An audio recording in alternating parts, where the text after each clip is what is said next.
Welcome to the monthly 3-Edge View from the Edge for July of 2025. I'm Fritz, Folts, the Chief Investment Strategist here at 3-Edge, and joining me here today, as he does every month, is Eric Biegeleisen, Director of Investment Research and Deputy Chief Investment Officer here at 3-Edge Asset Management. As we do at the beginning of each month, Eric and I will provide our firm's most recent outlook for the global capital markets, which is based on our proprietary 3-Edge research model. Have a great deal to cover today, so let's get started. And as we enter into the month of July, we mark the end of the second quarter and of the first half of 2025.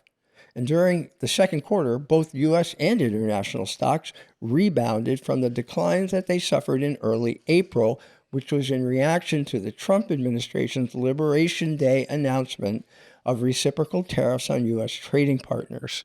The rapid and decidedly negative market reaction to the Liberation Day announcement caused the president to declare a 90-day pause on these reciprocal tariffs, which provided the catalyst for the equities to recover, with U.S. equities reaching new highs in recent weeks. And just this past week, tech giant NVIDIA became the first company to reach a $4 trillion market capitalization. Gold also had a strong second quarter as central banks continue to be buyers and outperformed the S&P in Q2. And now, as we enter into the month of July, tariffs continue to dominate the news and the conversations on Wall Street. Additionally, this month will bring its second quarter corporate earnings reports from the U.S. corporations, and the original consensus was that the increases in corporate profits in the second quarter could be the smallest in 2 years. However, recently, Wall Street analysts have been increasing their earnings estimates, and earnings may shed some light on who is carrying the burden of paying the Trump administration tariffs on imported goods, at least thus far, the companies or their customers. Meanwhile, uncertainty over tariff negotiations and a resilient labor market seem to be two main catalysts keeping the Fed from lowering short-term interest rates. However, the consensus on Wall Street remains that the Fed will cut rates twice during the last 6 months of 2025, with the first cut coming in September. And lastly, the Trump administration's tax legislation was narrowly passed by Congress, which could provide a short-term boost to the economy and the markets. However, more than likely, this will be at the expense of the ever-growing U.S. government debt burden. So, with that as the backdrop to the month of July, let me bring Eric into the conversation, and let's see what our 3-Edge model research is indicating. And Eric, why don't you begin with our 3-Edge matrix of the major asset class groups that make up the first peel of the onion, if you will, of our investment universe. Great. Thanks, Fritz. That's a great overview of the situation. We can see here not a ton of movement from last month to this month, but we see this general push of the assets more to the right than we've seen in some time based on our research. You have a number just maintaining their positions. We find ourselves at this inflection point for several of the asset classes that we look at, where it wouldn't take much to shift the outlook even more positive or, more negative. So we're obviously watching that very closely day to day. All right.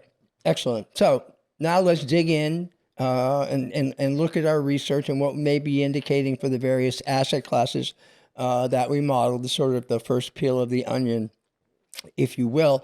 And so why don't we start with U.S. equities, which, as I said, had a pretty, along with international equities, had a strong rebound in the second quarter. But let's focus on the U.S. equity market first. Yeah. Well, as we saw in the matrix just now, our research has maintained that current outlook for U.S. equities in that mixed or neutral camp.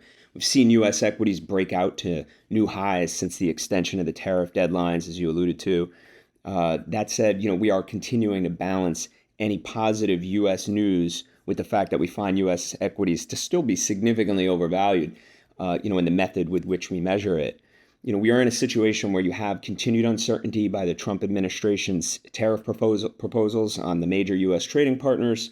And that remains a threat to growth and prosperity here in the near term. And instead of bringing it's bringing these threats of trade wars, currency wars, surge in inflation, and that may bring an economic slowdown, a recession, or a stagflationary environment, right? So we just need to see more resolution here before the model can get really comfortable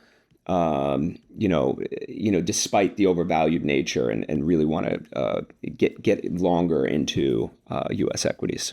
All right, well, then let's shift gears and look outside the U.S. at the ex-U.S. equity markets, and beginning with Europe, which, along with the other ex-U.S. equity asset classes, have still continued to outperform the U.S. equities like the S&P 500. Yeah, and we are seeing market momentum. We're seeing positive investor psychology measures. All of this is continuing to drive, European equity markets higher, and we are seeing that in the model.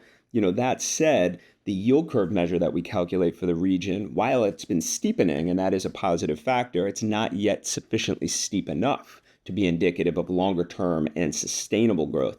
So if we see continued interest rate cuts by the ECB, that is the European Central Bank, that would likely be beneficial to improve the current mixed outlook. Excellent. Might be something they have to do now also with the euro getting as strong as it is.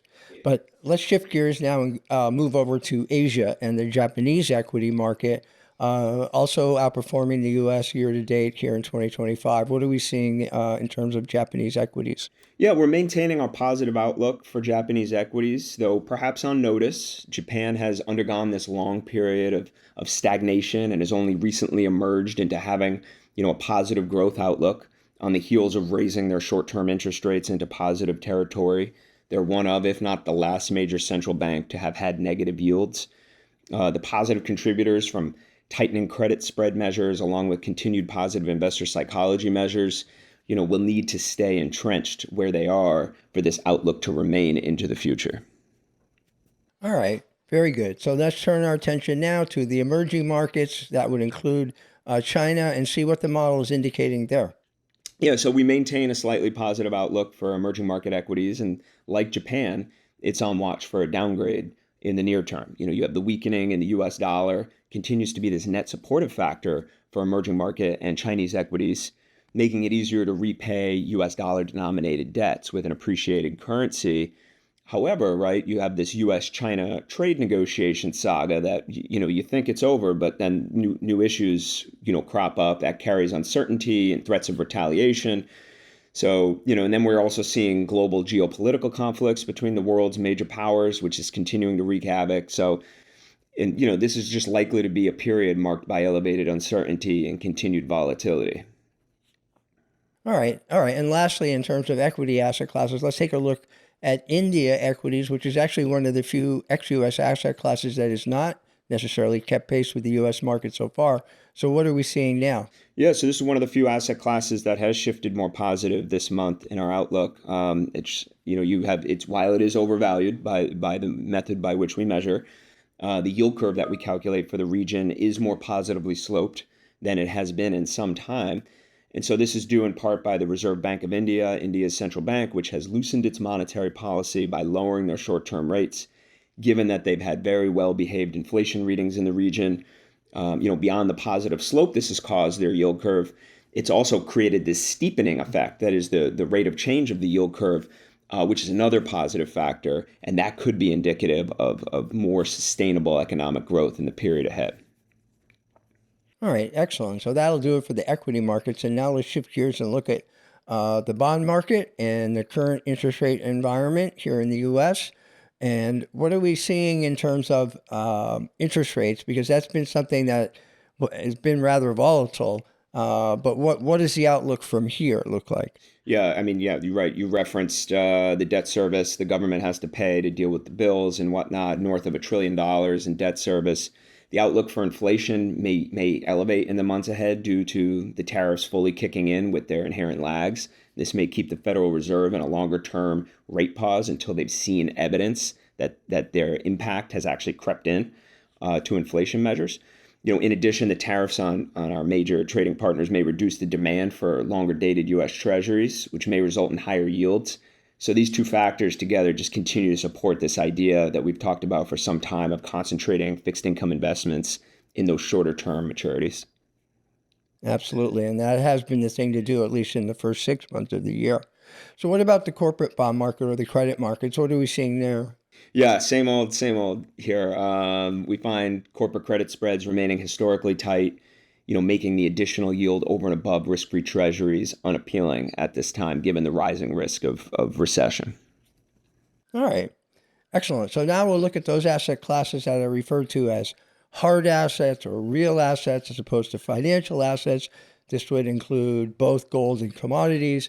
And why don't we begin with gold, which is, as I mentioned, did outperform the S&P in the second quarter. And year to date, I mean, it's generated some eye-popping returns. But is gold due for a correction in here? Yeah, I mean, it certainly can't be ruled out, particularly given its stunning rise recently. Tariff measures proposed by the U.S., along with the threat of sanctions, have encouraged foreign investors, governments, central banks around the globe to seek alternatives to U.S. dollar-based assets, right? So gold is priced in U.S. dollars, and so therefore a rise in gold price is a reflection of weakening demand for U.S. dollars. On top of this, investors' concerns over geopolitical conflicts and relations, even among our friendly nations, have helped to boost attractiveness of gold as this haven asset, something we've talked about for some time. So to your point, gold recently reached a new all-time high of over $3,400 an ounce. So no doubt there's short-term risk of some profit taking, some consolidation period, if you will, but it still provides this nice hedge, a volatility dampener to equity investments in these more volatile times. All right. And what about the outlook for, for commodities? What's the research telling us there? Yeah, I mean, the outlook has shifted positive as we showed earlier in the asset class matrix. We've noted the prospect of a global economic slowdown now a number of times, resulting from the threat of these tariffs and trade wars, and that could reduce the potential demand for commodities. But the potential that these tariff negotiations will lead to a better outcome than the market currently anticipates does bolster the case for greater than expected economic growth, which could be a boon for commodities broadly. And as is the case for gold, weakening demand for U.S. dollars may also benefit commodities more broadly, as they too are typically priced in U.S. dollars. All right, great. Eric, thank you. Thank you for providing our most recent outlook for the asset classes that make up our investment universe. That will do it for this month's 3 Edge View from the Edge, but Eric and I will be back in early August with another edition of the Monthly View from the Edge. If you would like a hard copy of the full View from the Edge newsletter for this month, you'll find that on our website, and that is 3edgeam.com. As a reminder, our entire library of video content is always available on our 3Edge YouTube channel, and if you think someone may benefit from these videos, please feel free to share them. And lastly, if you like getting our videos every week, if you would be so kind to subscribe to our 3Edge YouTube channel, we would be most appreciative. So, on behalf of Eric and everyone here at 3Edge, thanks for listening.